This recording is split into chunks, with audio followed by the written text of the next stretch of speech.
Okay, well, welcome. As always, we will start this with please turn off your cell phones. Please, please.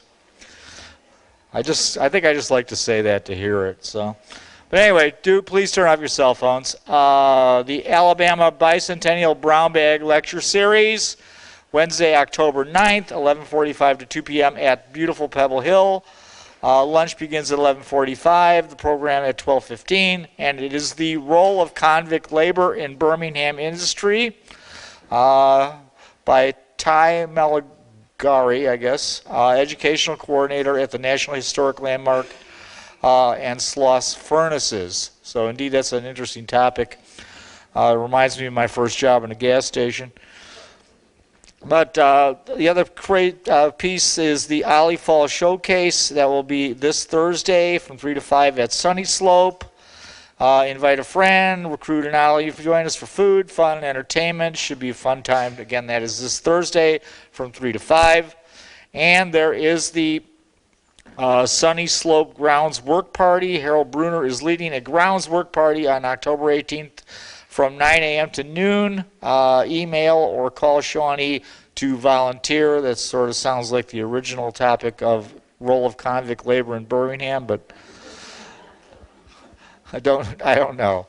Well, anyway, with today's topic, I'm sure many of you thought that I would be making a joke about, of course, Bennis and Mazurek, how would I put this? The two swinging founders of the Czech Republic, two wild and crazy guys, But no, we're not going to talk about that. Instead, we're going to talk about communism in Berlin. In 1918. You may be aware that communism was quite prevalent in Berlin in 1918, and indeed two of the leaders of that were Karl Liebknecht and Polish-born but German citizen named Rosa Luxemburg. And Rosa Luxemburg, she was a hottie. And I have heard that a certain doctor that we know really well had a kind of a thing going with Rosa Luxemburg back in the day. And, so I guess you could kind of put it like, well, Germany flirted with communism and maybe the doc did too. So you could just picture them. It's a cold Berlin night. They're sitting snuggled up by a fire, reading Das Kapital. And, nothing really says romance like the Communist Manifesto. So, so really, if you think about it, this, it's a dialectic of love. So, it is now my pleasure to introduce a man who knows Rosa Luxemburg not only historically, but perhaps biblically as well.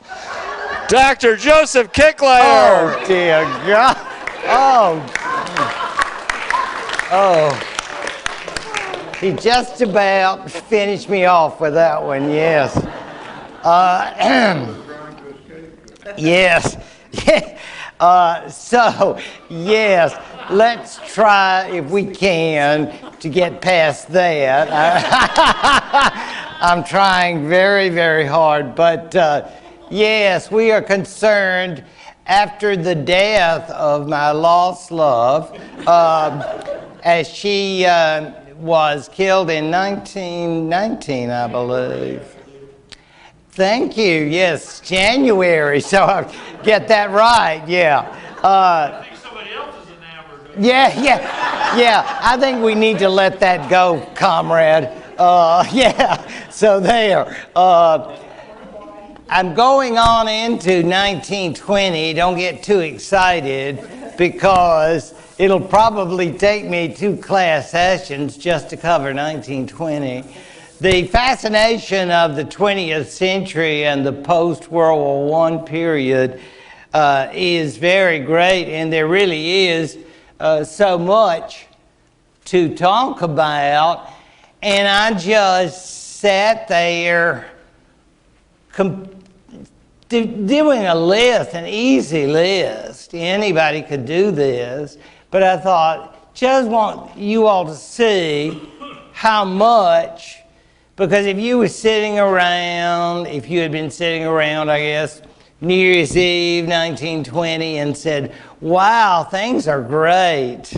The war's over, and now we can settle down and be happy. Not so much. There are just lots. I mean, it is not a happy world after the peace. Given that Lloyd George's famous remark about I couldn't get more because I was stuck between Jesus Christ and Napoleon Bonaparte, was anybody really happy with the shape of the settlement, or the various folks all dissatisfied?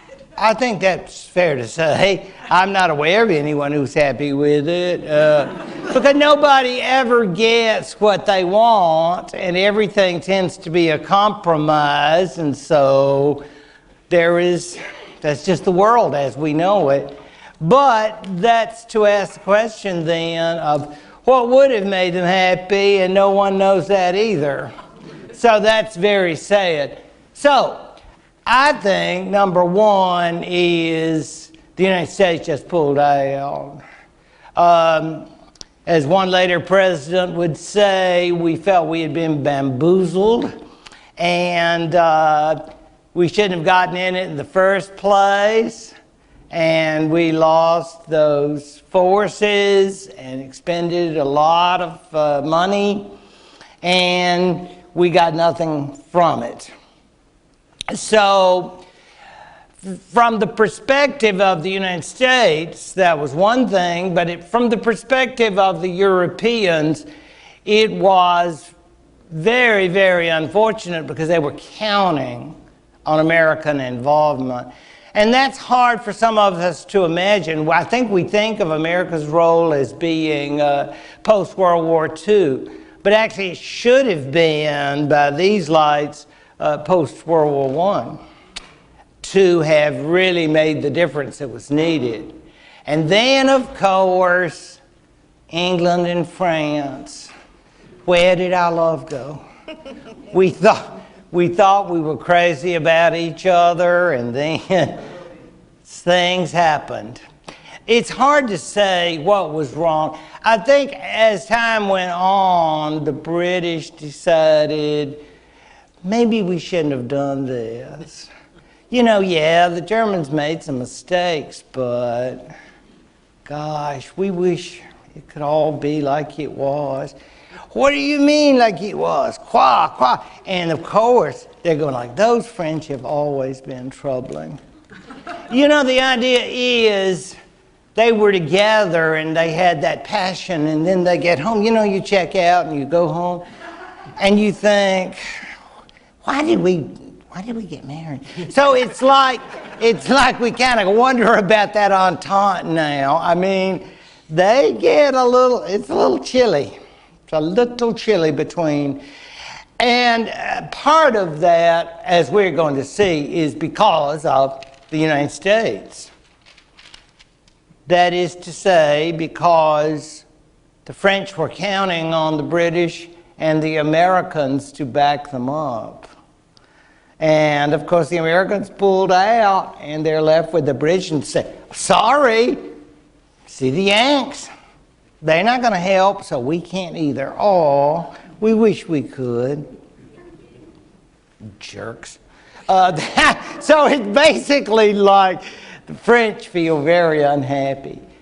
Number 3 goes without saying.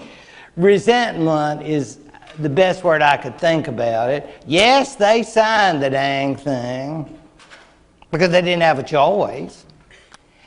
And they admitted that they had been responsible for the war, they and their allies, Article 231. If you're German, read it and weep. Do you have a choice? No. Do you really feel it? No. It's the letter, but not the spirit. And so everything that is now going to be imposed on the Germans will be a subject of resentment.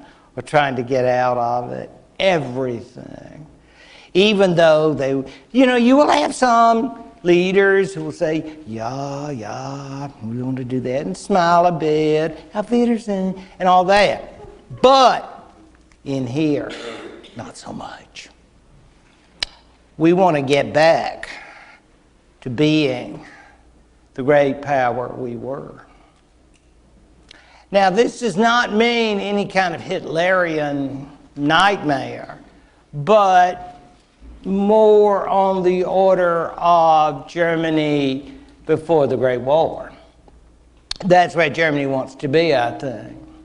And then, of course, as was pointed out by my delightful a person who loves Rosa Luxemburg so much, there is the big red.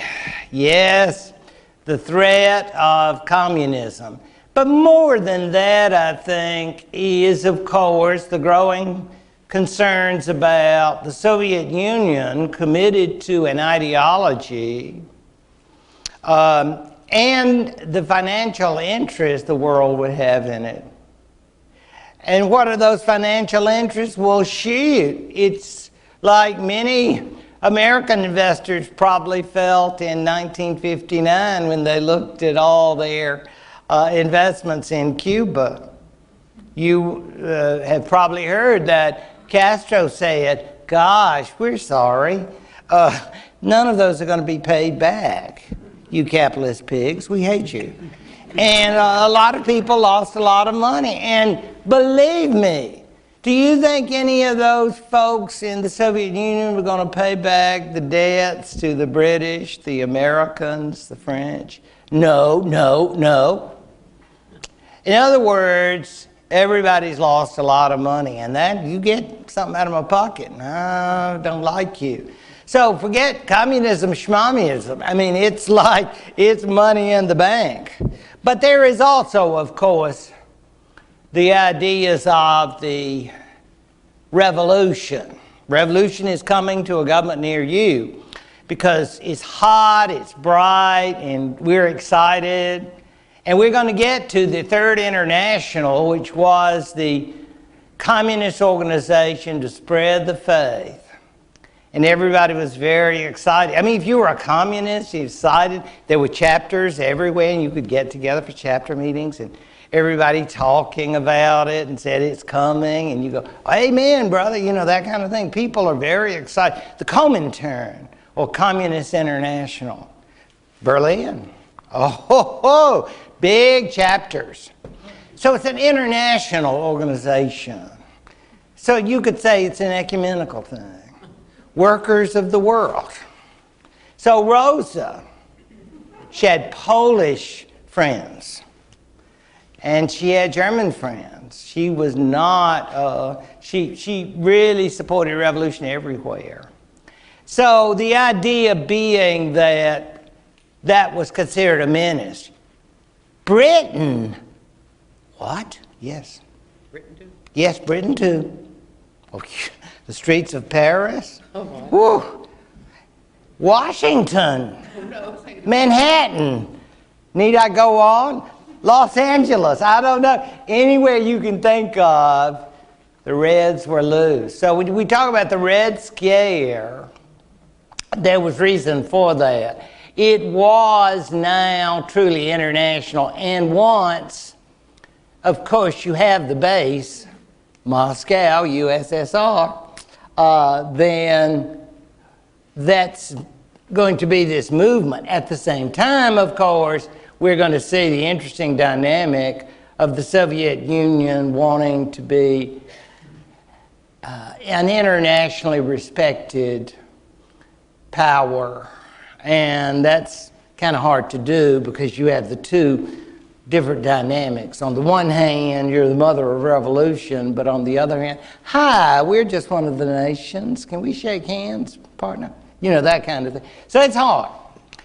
And finally, oh Lord, everybody doesn't like somebody.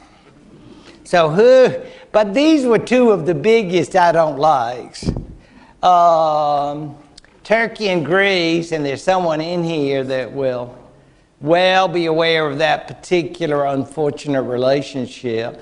An Auburn student of mine was telling me the other day that he was going to Athens and he had to fly through Istanbul to get a cheap seat. And I said, I would just pay the extra money, but that's easy for me to say. But then he was saying that there were Turkish flight attendants and Greek businessmen. I said, well, that's just dandy. I'm just sure they were reaching out in an ecumenical way. He said, not so much. The Greco-Turkish relationship has been unpleasant a long time. And it was very unpleasant, so unpleasant that the Allies really didn't sign the final treaty with the Turks until the mid-20s. So they are, and you know, it's this transfer of populations back and forth. We don't want any of your people here. I understand the head of the Orthodox Church is still in Istanbul, Constantinople today. Saw that some years ago on 60 Minutes. But there are no other Greek areas. You know, it's like he's there, maybe as a family, but the rest of the Greeks got the heck out of Dodge, or Istanbul, as we say, because just not a welcoming place. How about that?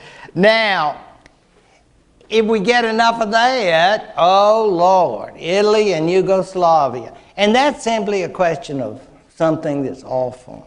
It's a four-letter word. Lust. And you say, oh no. Of what nature? Well, let's just put it this way. Fiume.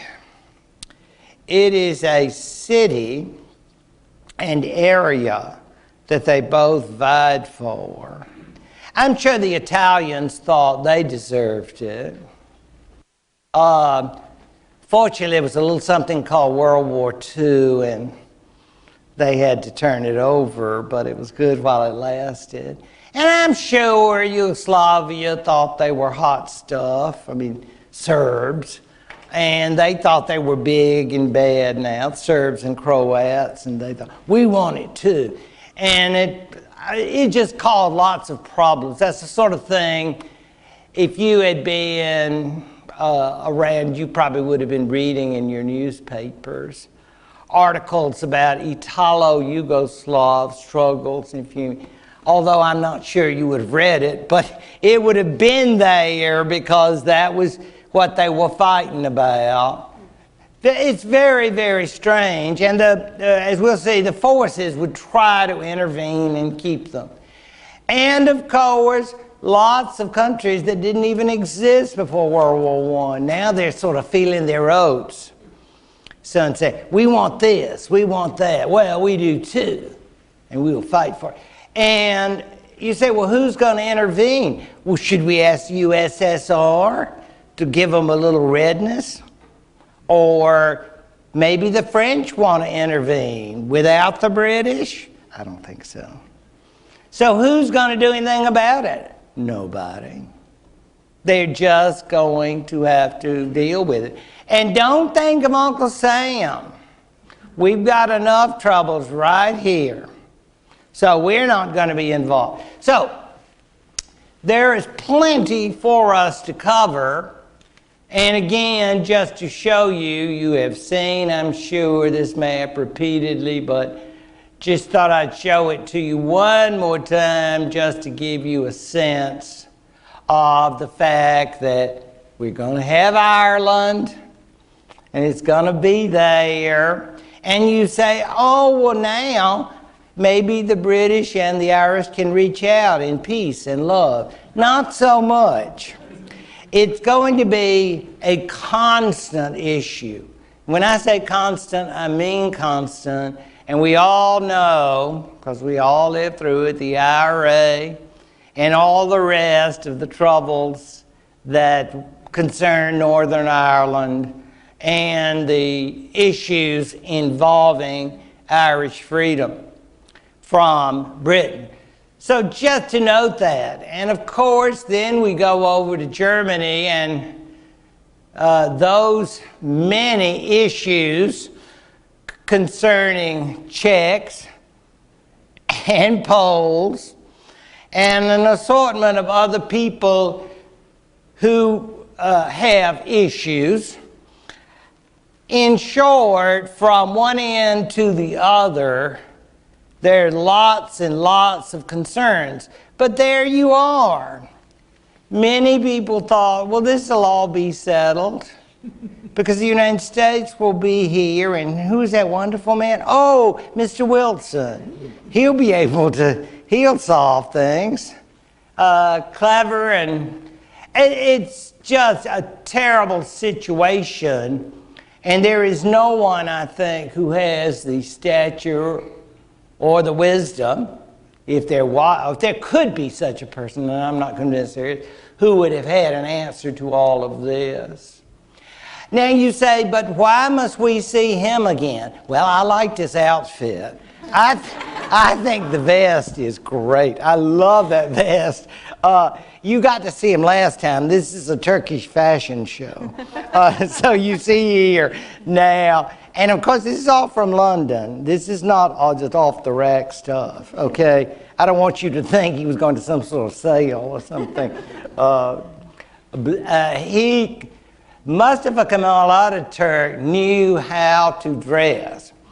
And he would set up what would become now an independent Turkey.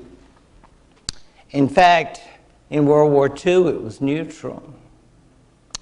A lot of people don't realize that, but it was. Just stayed out. It was an authoritarian regime. Not necessarily that that's changed too much. You check the news about Turkey.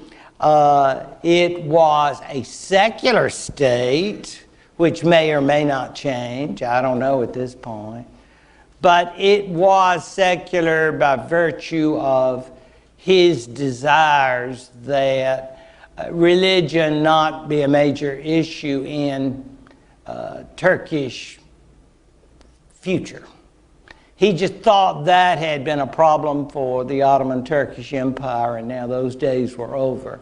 And of course, he is very venerable, as anyone who visits the Turkish airport will know.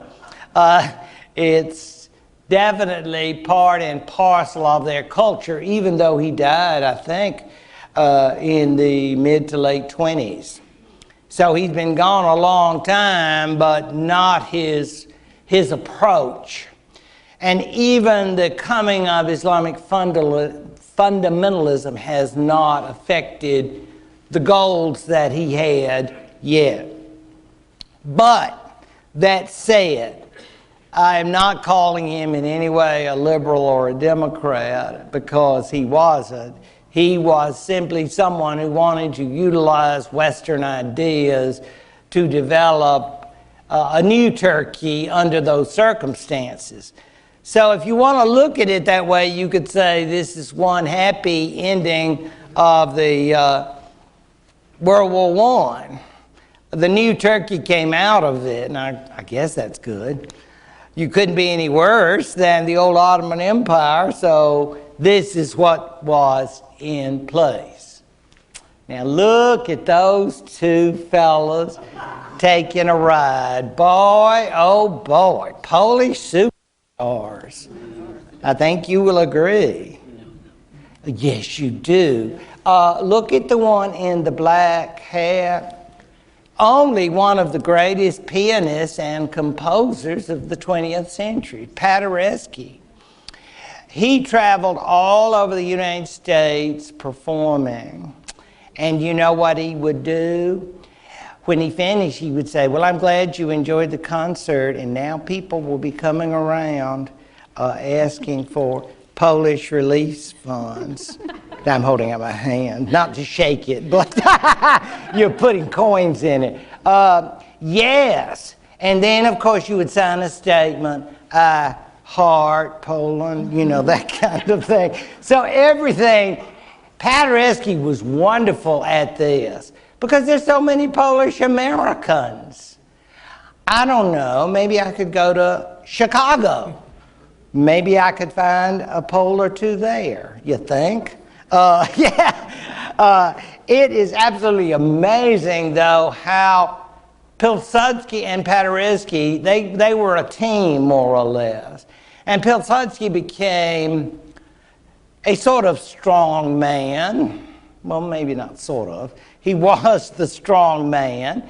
They maintained some institutions of liberalism, but I think it's fair to say that Pilsudski had the controls. And why did he have the controls? Well, I mean, my Lord, they had fought against the Russians. They had fought against the Germans. Do you realize how long it took to create Poland? If you have studied, and I'm sure many of you have, 18th century history, and you'll remember how Germans, Russians, and Austrians ate Poland for breakfast. They had 3 big bites. Look, Mom, no more Poland. And there hadn't been a Poland since the 18th century. And now these two fellas trooping around in Midtown Warsaw are just beyond themselves because they have accomplished that Polish nationalistic dream. I mean, Woodrow Wilson put it in the 14 points. Pull out your 14 points and read them. It's right there. There will be a Poland. Poland. It was on their minds. Everybody, go Big P, you know? So it is amazing, isn't it, that this becomes that major an issue. And you Soviets with your communist filth. I love Rosa, but she was a bad girl. And on the other side, those Germans. So it's not as if Poland is looking to right or to left and saying, can we be friends? I think I love you. No. That's kind of interesting when you think about it, because we want to like our neighbors, don't we? We want to love our neighbors, but when you're between Germany and the Soviet Union, I'm not sure that's such a good idea. But all that is to say that the Poles had war on the mind, big time. And you think, well, we have a little peace, we're going to sing, give peace a chance, or something like that. No, the Poles and the Soviets go to war, and they have barely inked the treaties in Paris. And they say, we just have a little war right here. How about it? And they say, okay. So this is the Polish-Soviet war, and I thought this map showed as much as I wanted for you to see it. It's more like, you remember, go west, young man. Well, this is more go east, young man. It's like to tell the Poles, we want more. And again, it's like pushing back, way back, and then once the Poles get over here, then here come the Russians back. And oh yeah, they were almost in the suburbs of Warsaw, the Russians. So it was a big, big problem, and you're thinking, don't people get tired of fighting? I mean, wouldn't you, maybe peace activists or something in the... No, it seemed like this was a matter of the Poles feeling they needed more land, and frankly, the Soviets, if we're going to do it, we need to do it now. Because the Soviets, You just think about it now. You say, yeah, I know about the Soviets losing all those lands in the Treaty of Brest-Litovsk. But wait, there's more. What about the civil wars of whites and reds from 1918 to 1921? Oh, I mean, it's not good to live in the Soviet Union. It's really unpleasant. And so this is the western part of the Soviet Union. Oh, Ukraine, I think I've heard of that before. And all of these lands, and you're thinking, that was really bad to be fighting over all of those lands. And it finally ends with predictable conclusions in 1922. Poland got larger, and the Soviets had bad memories. And what does that mean? Does it mean they would work it out with therapy? No. They remembered and said, don't get mad, get even. Their day's coming. I think it's called 1939. Yeah. So just bear that in mind. Meanwhile, the French, remember the unhappy French? Sacre bleu. Well, they're going to say, gosh, we would certainly like to have a new buddy. Je t'aime, ami. And so the beginnings of a Franco-Polish relationship. And you're going like, well, if I were in Paris and I was a French minister, why do I want the Poles? Well, because there's strength in numbers. And we've got to remember, and I'll come back to this over and over again, the French think about the Germans a lot. That's like, oh boy, getting up in the morning and thinking about, gosh, they breed. There's so many Germans, and they just have more and more. The population of Germany was growing like kudzu, and the French just weren't breeding. You would think, you always hear that, the one French and the wine and all that, but they're not having the population growth. Ultimately, then, the French are going to make place for the Americans, don't you worry. Oh, we love you so much and all that. But they will reach out and achieve a relationship with the Poles. And what is relationship? It's basically like if somebody attacks you, we'll come help you. And we're crazy about you, and you're crazy about us. And you think, well, that's nice, but can we really count on that? Well, we'll see. Believe me, it's coming to a classroom near you about 1939. So we have only 20 years to go. So stay tuned. But I just thought it was so interesting to understand the origins of this. Because believe me, the French were looking for somebody, anybody. I mean, it's like put in the diplomatic want ads. I've got to have an ally.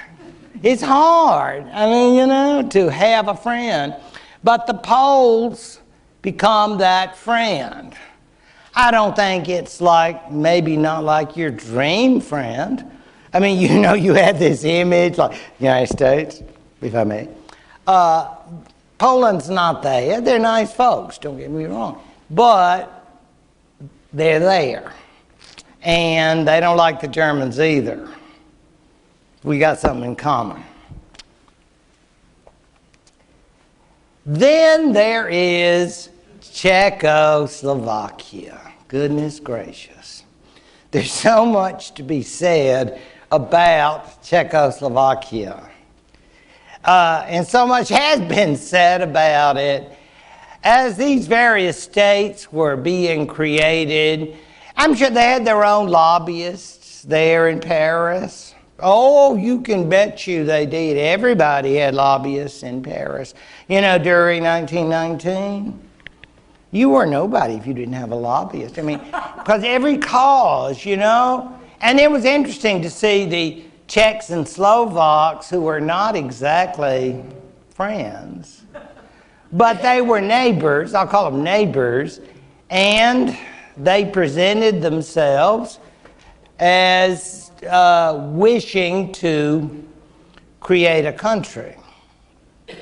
Now, would it be just Czechs and Slovaks? Oh, no, no, no. There would be lots of other folks. But why can't we be like Switzerland? We can be a little Eastern Switzerland, and all the people can love each other. Yeah, well, that was the idea. Didn't work, but that was the idea. I'm not sure why, but I think a lot of people had a problem with Czechoslovakia. You always say, well, Czechoslovakia, I just love Czechoslovakia. Well, good for you. I mean, Prague is really pretty, isn't it? And it's a lovely city, and we say nice things. Okay, moving right on, there is the issue of this. Look at it. It really offended Germans. And who else did it offend? This will surprise you. Poles. I use that word, and I'm going to use it again. Lust. There is Polish Czech lust. And you say, can't they just get over it? Can't we all be friends? No. Because these are what they call in the newspapers and the media ethnic tensions, I believe. We got lots of ethnic tensions. We got more Poles than you have Czechs, and why can't we have that land? We hate you. So it's a rather constant. And remember, folks, it's not as if they just thought up all these things. These things have existed a long time, but you know what? They all used to be part of empires, so nobody paid attention to them. They carried on and fussed and whatnot, and then the big shots who ran things said, and now, little people, shut up. You know? And now they're ready to put up their dukes and say, no, we're going to take it. It's interesting when you think about that in terms of the levels. Oh, look at Hungary. Speaking of people who don't like other people. Oh, yeah. Hungary really got big slices of its land and people taken, so they're mad. Just thought I'd throw that in case you were wondering.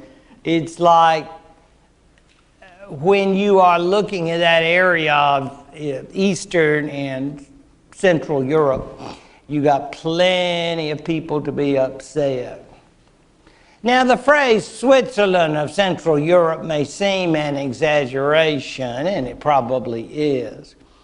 But I am sure the founders of Czechoslovakia had the dream that all of these people could be united together because, as you've been to Switzerland, many of you, and you've seen how German speakers, even Italian speakers, French speakers, but they are all very Swiss in their thinking.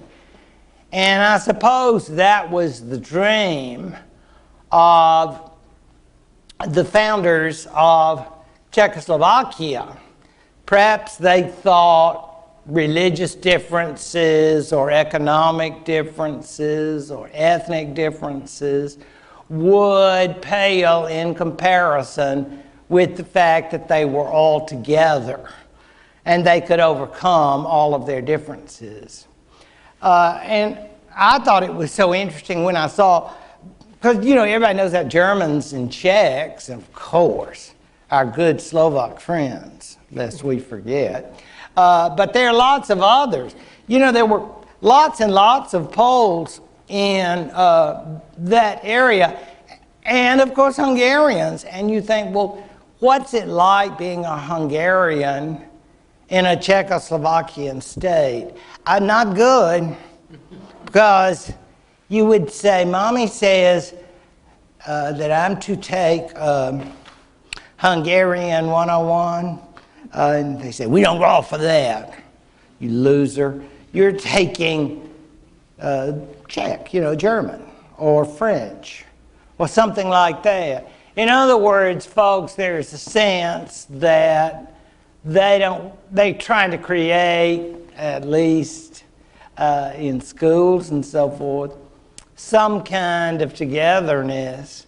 And it's they're just very heterogeneous in terms of different groups of people. And then you wave the flag, 1919, 1920, and say, let's all get behind it, go big Czech, and people are not doing the rah-rah like you want them to. Yeah, it's a problem. And again, it was somewhat democratic. As far as Eastern Europe is concerned, you hear a lot about that. Most of the governments, I have to say, after World War I, were not little d democratic. Or maybe they started that way and they got over it. It's hard to be democratic, let's face it. And they say that Czechoslovakia maintained its democracy.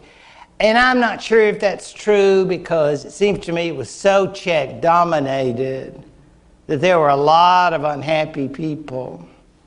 And by the later 30s, some of those people wanted to get out of Czechoslovakia. They were just tired of being Czech to death. You know what I mean? It's like everywhere you go, Czech this, Czech that. People, and I don't know. It's hard. I guess it's debatable, but they maintained their democratic institutions. And I'm sure they got nice foreign aid packages from Washington as well as London. Here they are. Yep, big two. As excited as you became when you saw Pilsudski and the pianist, I want you to get excited about these two Czechs, or one Czech and one Slovak. Yes, Masaryk had Slovakian tendencies, but Beneš was the total Czech package, believe you me. These individuals worked morning, noon, and night. They had probably not been major figures back in the Austro-Hungarian Empire, or if they were, they kept quiet. I don't think they were really professional rioters or anything like that. I think they were more bureaucrats. And when the dream came about of creating a state, oh boy, when they realized Austria-Hungary was going to go to war and it was all going to split up, the great Austro-Hungarian Empire, and they went, dream, it's going to come true. And boy, they would start buttering up those British and French Americans and say, we're Czechs and we love you. Could you help us? We want to be your friend. And it worked. So the dream that they had, of course, was the creation of a state that would not be run by Austria, that would not be run by Germany, that would not be run by anybody but themselves. The Czechoslovakian state. And that's what they will try to do. Happily, Masaryk will not survive to see the takeover of Czechoslovakia, but Beneš does, and Beneš lives long enough to actually be a major figure after World War II. Unfortunately, of course, he will die as the communists take over Czechoslovakia. But he was there during the highs and the lows, let's put it that way, and they had plenty of both. Because, it's like when you're new and you are inconveniencing others, you're going to have lots and lots of enemies. And they had plenty.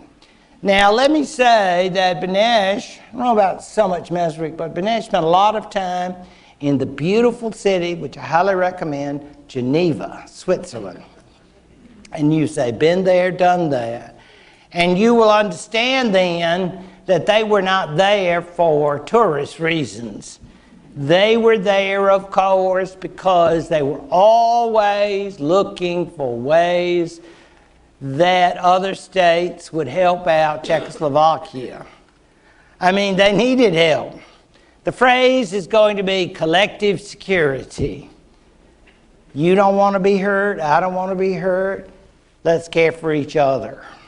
So that if unnamed states, and we know who, fill in the blanks, if they act ugly, you'll be with me, won't you, pal? Yeah, see? And we'll have our little signatures there.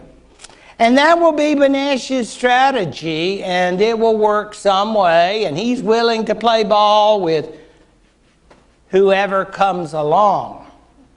He's a very, very good politician, I must say. But, of course, he will face great problems. There's fuming. Did you see it? I promised it.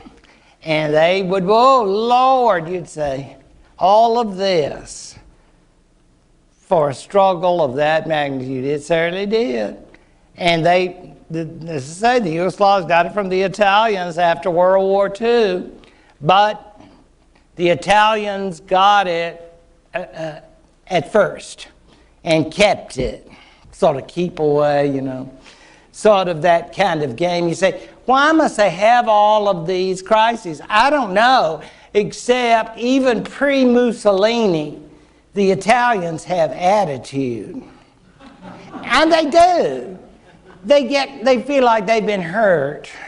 They feel like, oh, I know, this phrase, you probably heard it in school. I feel like I was dissed. I believe that is a verb referring to not receiving respect. So that's street language. I just picked that up from someone. I get it. I don't get out much. But yes, the Italians felt they were dissed at the Paris Peace Conference. They didn't we lost all those people. And they said, but you lost. You weren't that big a help. And they said, but we were fighting for truth, justice, and the Italian way. No, you weren't. You were fighting to get more land. And then screaming and shouting. Poor Wilson, he took to his bed. Yeah, he may have had psychosomatic ailments. I don't know. I'm not a doctor. I'll leave that. Not practicing without a license here. I'm not going down, but I'm just telling you, I'm sure that the Italians were anxious to flex some muscles. And in this case, they needed something going for them because Italy, like many areas, though a winter, was falling apart. I always thought Italian unification was rather superficial. And now, to top it, there are now issues of ideology between right and left, communists, lots of other radical left groups versus groups who want to support the church or the nationalists, go big I. It's like that. And those who are going to say, but it's all Italy and we all love being Italian and like that. They look at them like, you're idiots. It's bad. I mean, we're talking 1919, 1920, 21, right around in there. They've got the usual kinds of economic problems that countries often have after wars. And not to mention, they had some enormous casualties after battles that they lost.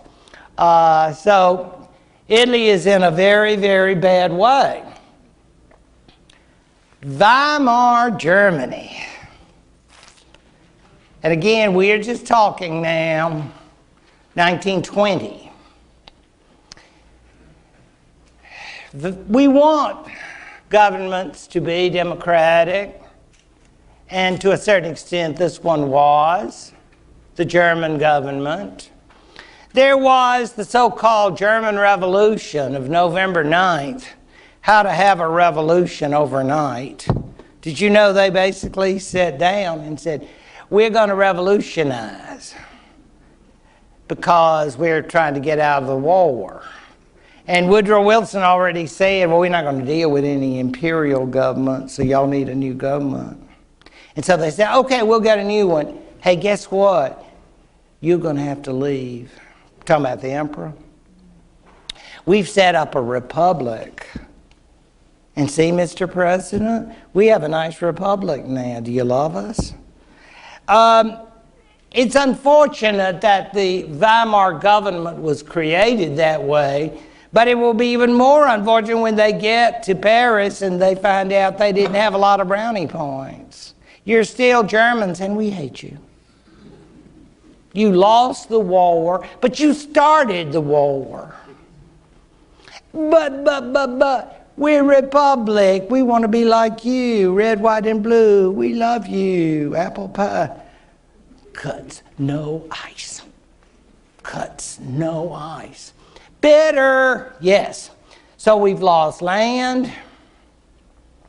Lots of land that we love. We did not get a good deal out of Woodrow Wilson.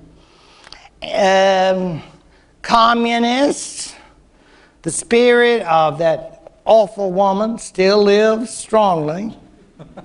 I'm in denial.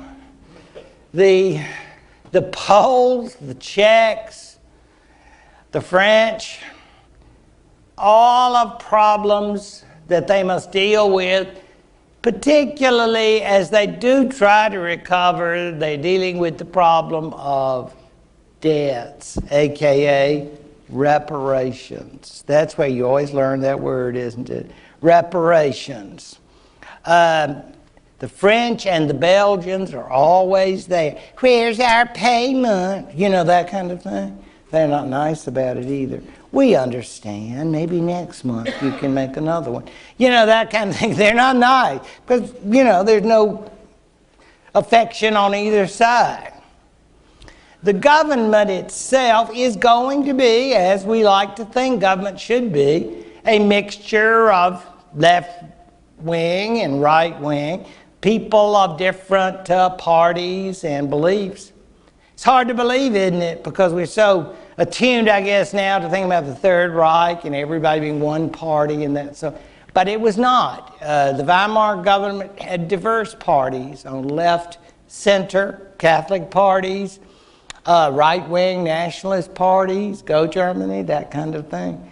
And in the Weimar Republic, you do have that mixture. But they were all united in one thing. They felt they had gotten a raw deal, and they were now having to deal with the issues that they hoped would bring them back to a major role in Europe. And there we'll begin after your short break. All right. I need a power play. So,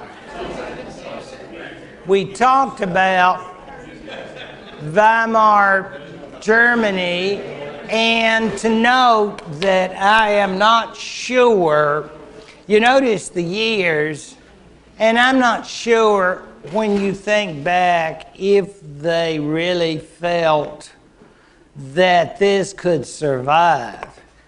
The more I've read about it, I've discovered that many of those who were involved in its leadership in the early years actually hoped that they could get a British-type constitutional monarchy, if you can believe it or not.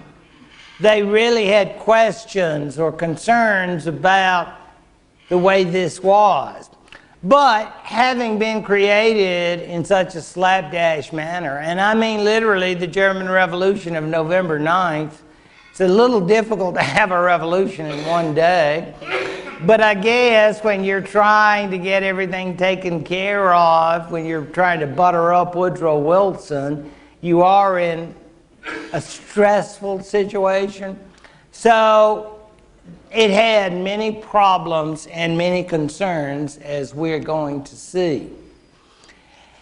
It's interesting that the former emperor who abdicated on November the 9th, and the imperial family going into the neutral Netherlands would settle down into what I would consider to be a very comfortable retirement.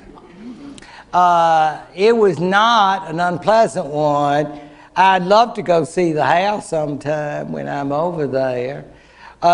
He lived until 1941, perhaps hoping, at least until 1933, that he would be called back and he or his son could form some sort of monarchy, perhaps like that of other members of his family in Great Britain.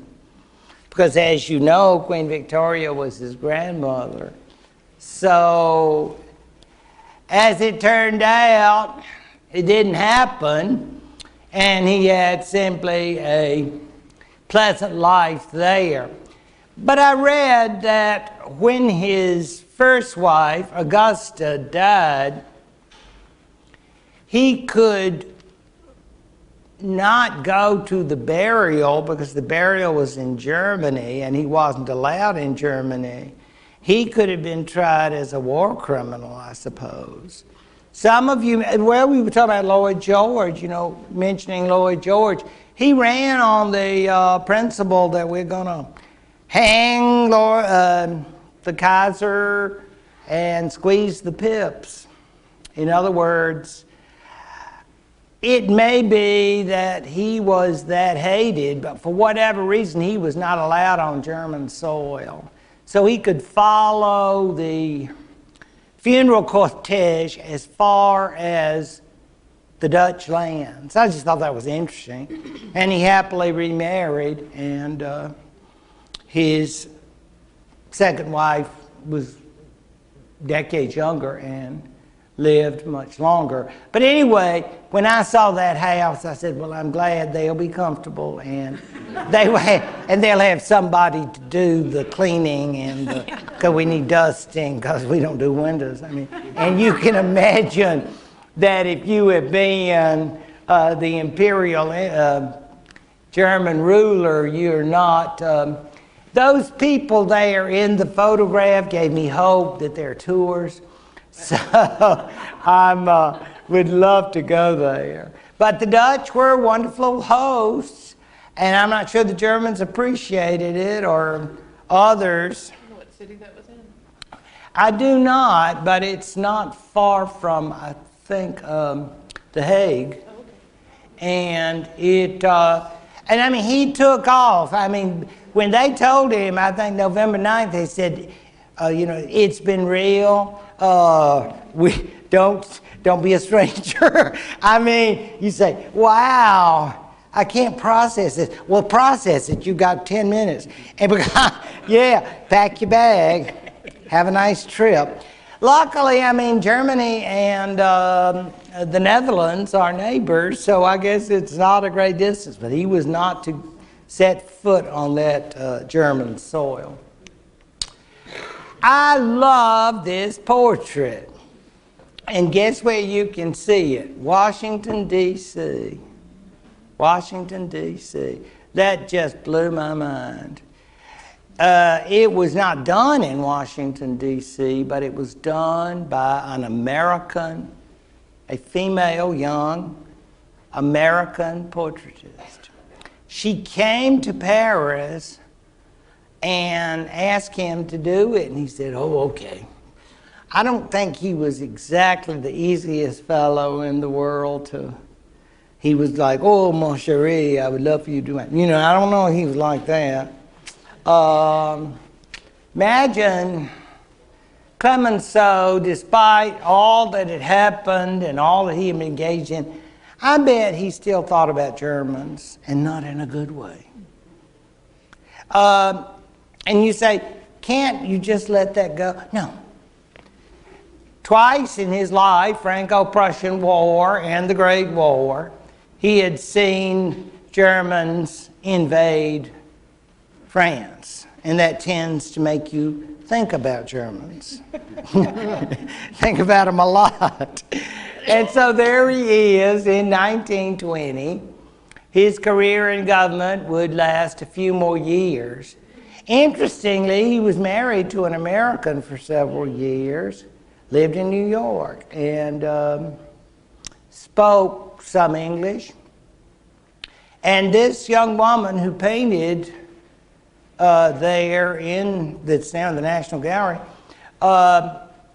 did so in a way that I thought bespeaks a man of a certain age and certain dignity, and certainly an individual who could look back at what his efforts had been, not knowing of the interesting, shall we call them, issues that the Third Republic would face in the next decade or so. But we know about Clemenceau, and we know that he must have been involved in the efforts to establish a relationship with the Poles.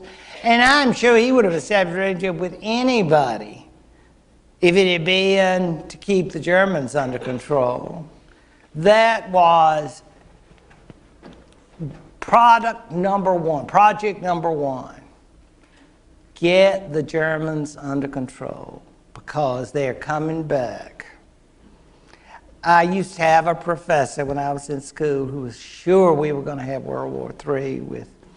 He said, yeah, those East and Western Germans come together, and then there's going to be trouble for the world. And of course, in order to keep my A, I would always nod. I said, yes, sir, that's it. Yeah, I was like a one-man amen section. Because this man who was of the World War II generation really believed that these problems were going to occur again. And boy, was he mad. I mean, I don't like the Americans, but outwardly I'll say, oh, I'm crazy about you Yanks. You know how you have to do. Suck up, I think is the term. And then, of course, those traitorous Brits, limeys, could not stand them because you can't trust them. They act like they like you. Oh, old chap, want a cup of tea, all of that. Oh, no, we don't like them. So it's like, I guess we like the Belgians, sort of. But really, Clemenceau was, by this point in his life, at a very difficult time. And even the French themselves were, when I think about how can I explain, the best thing to do is just look around at our own country. People split apart.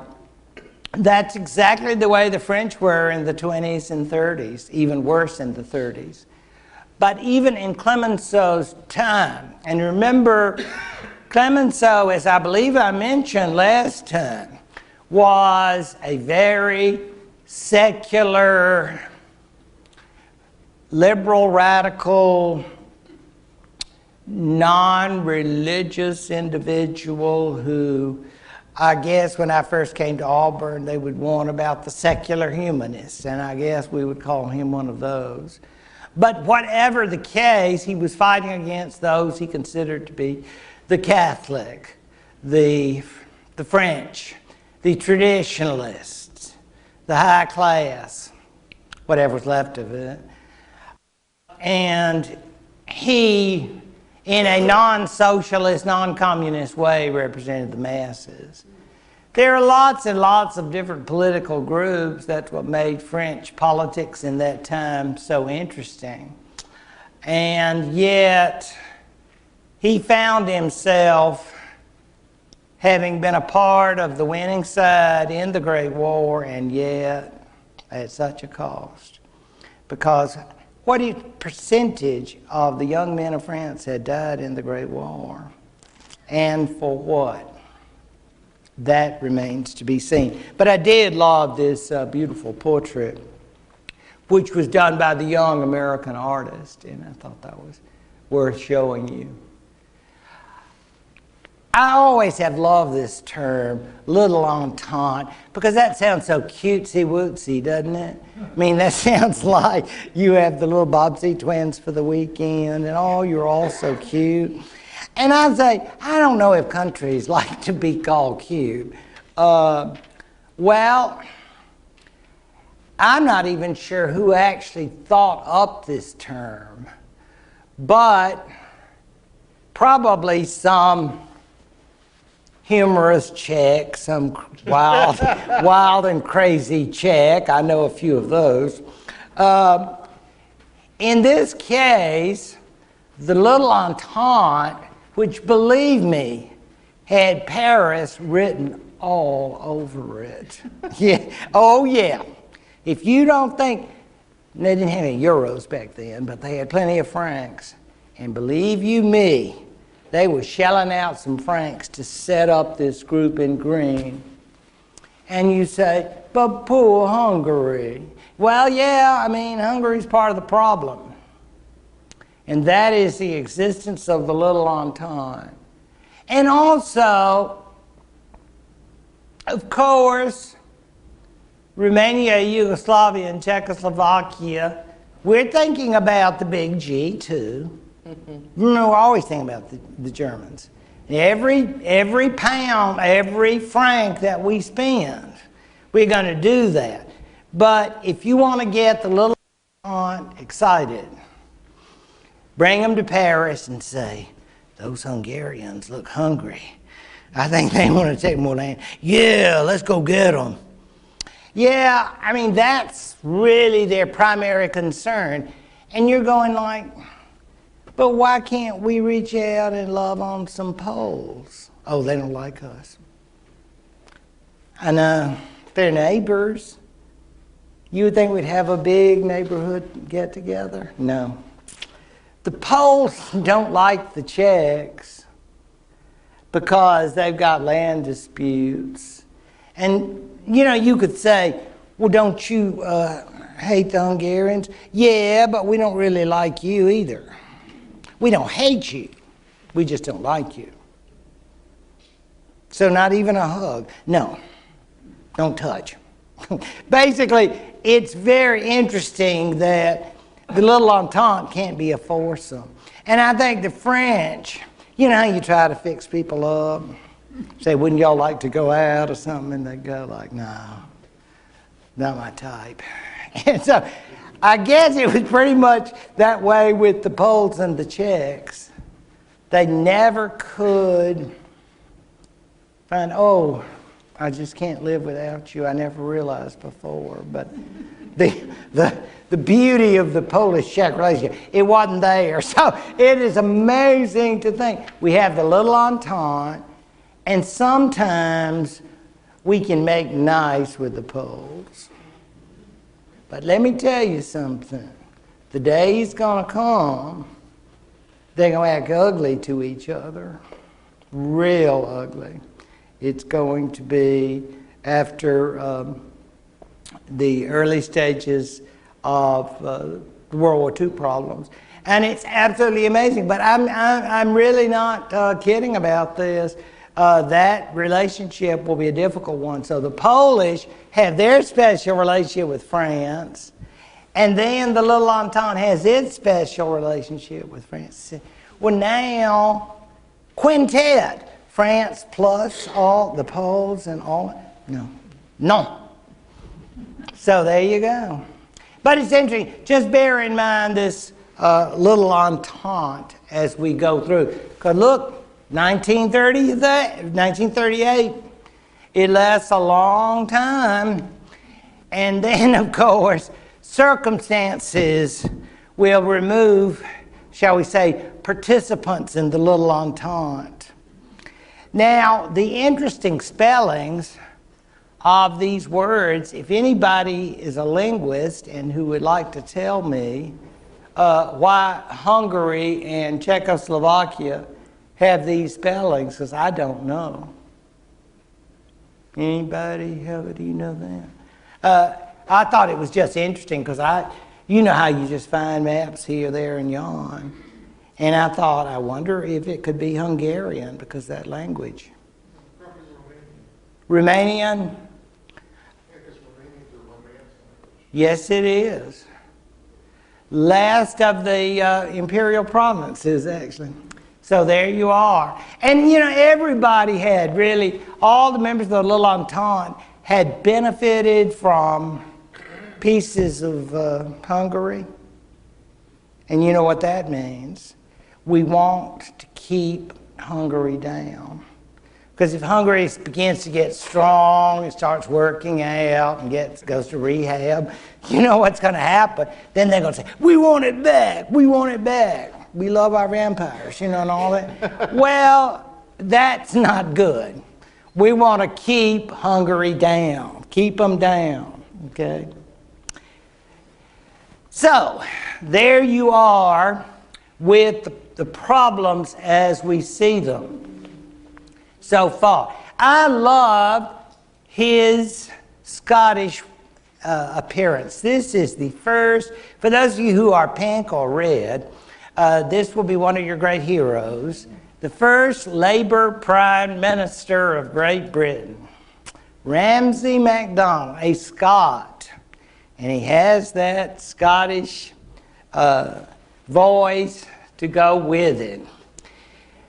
To get to be a Labour Prime Minister, and you can imagine there were many homes in Britain that were probably thought, oh Lord, the world has come to an end. Civilization as we know it. The Labour Party, oh ye gods, they were nervous even about the Liberals, much less now. The Labour Party, oh, what will happen next? I guess Marx and Lenin will move next door. I mean, you know, how can we keep them there? But for all of his radical ways, at least that of his party, MacDonald's primary concern for us is that he was looking for ways that Britain could be a force for international cooperation.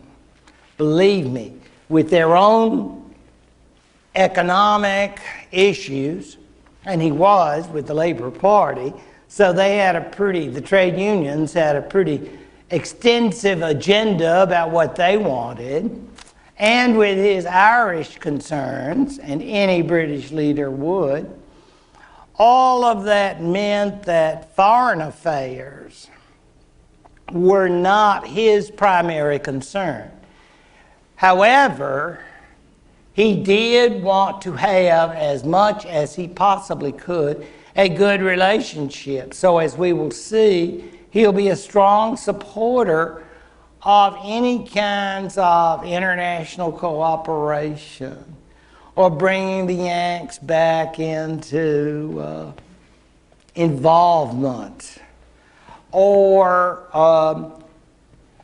and I had to be careful when you say these things, maybe we should start freeing the parts of the empire.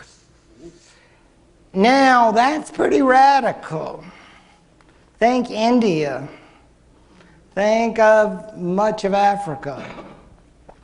Very radical because, you know, Canada, South Africa, Australia, New Zealand, they had already achieved dominion status by this point, and much of their governing was on their own.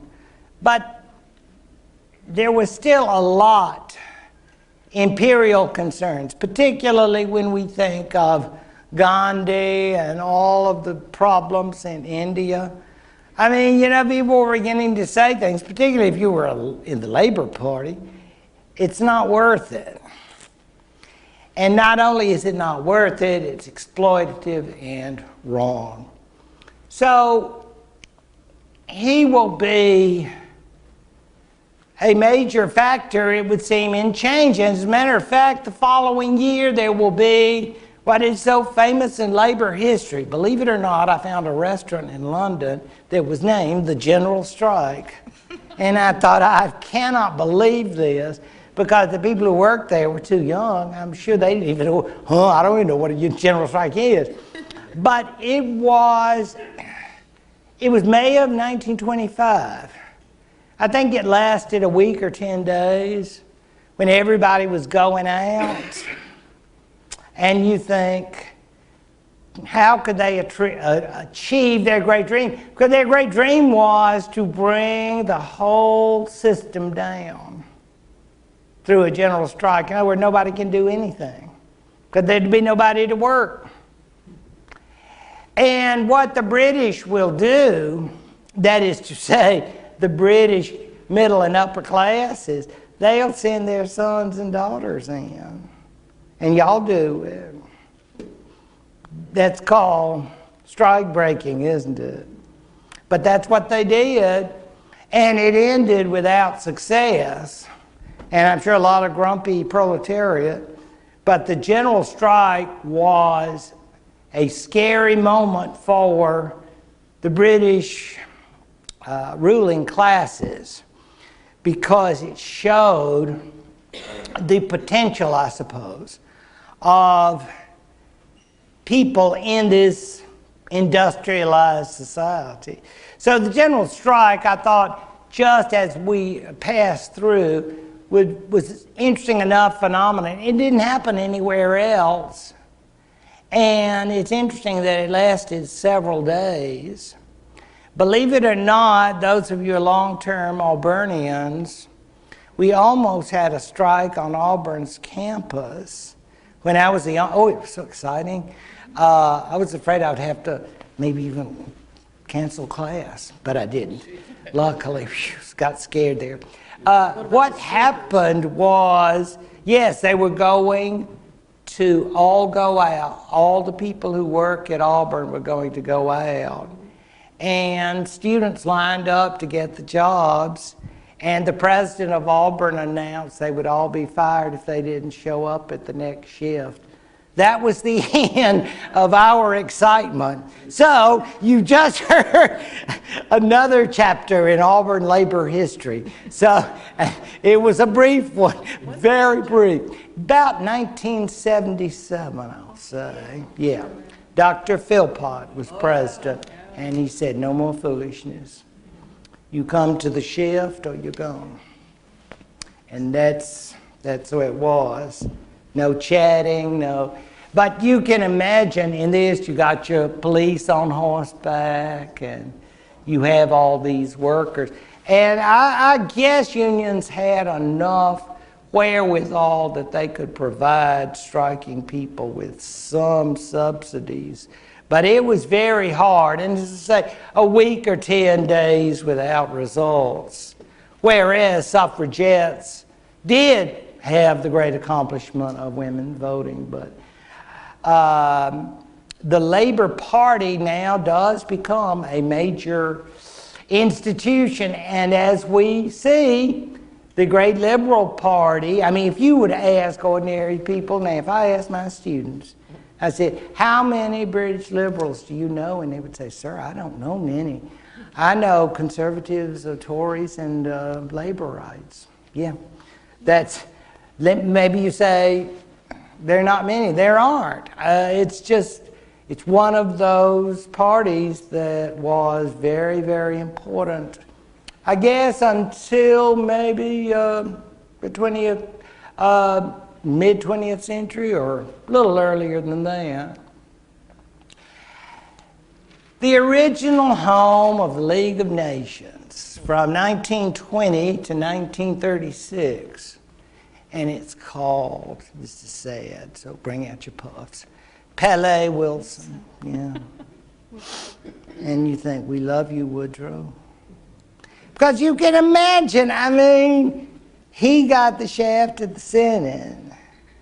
And yet, I bet you they had, I need to check this, had statues of him everywhere, and he walks in, you get a Wilson outfit, or, yeah, I love Hart Wilson, or something like that. And you say, and yet, the Yanks turned us down. So, yeah, it hurts. But that was the first home of the league. And it's a beautiful building. I'm not knocking it. However, this is my favorite. Now, taste is, everybody has different taste. So if you prefer the first one, I respect that. The reason I like this, it's that Art Deco of the period. And it was completed in 1936. And you say, well, things weren't looking good for the League of Nations. No, but don't tell the building contractors or the developers, because there are lots of francs in that one, believe you me. In fact, if it looks familiar, it's because it became property of the United Nations. And so many of the international conferences are held here. If any of you have read about the famous Geneva conference between Khrushchev, Eisenhower, Eden, and the French leader in 1955, this is the very setting for that meeting of the first Eisenhower Summit Conference way back in 55. So anyway, it's a very beautiful building. And there they were going to try to fulfill the ideals of, guess who? Woodrow Wilson. Unfortunately, the United States was not a member. But look what I got. Yes, a map. So I can, everybody who says no, everybody who says we, and then those who say, well, we're thinking about it, and we'll let you know next week. And there we will start next week. Please come back, and you'll be quizzed on the members of the league. And those, so, yeah. You can have 2 wrong and still make an A. Just thank you.